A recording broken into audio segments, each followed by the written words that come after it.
Good morning, church. Pastor Wood here. I'll have a quick encouragement for you from today's Bible reading plan. Come and join us. If you're not on a daily reading plan, it will bless your soul.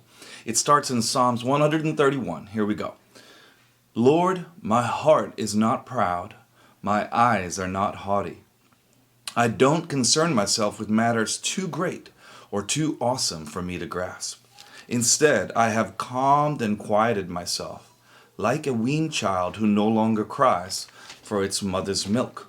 Yes, like a weaned child is my soul within me.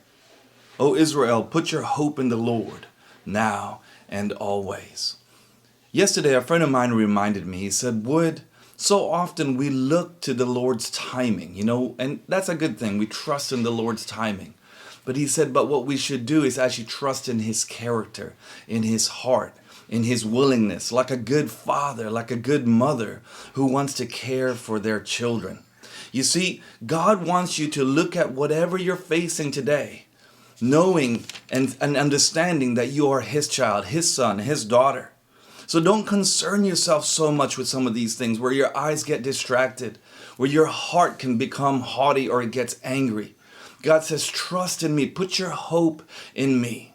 So whatever that circumstance is, you can persevere. You can walk through that knowing that the Lord hasn't given you a spirit of fear, but of love, of power, and a sound mind. That is what he gives us when he gives us a place of rest and trust in the Lord. So he's saying today, put your hope in the Lord now and always.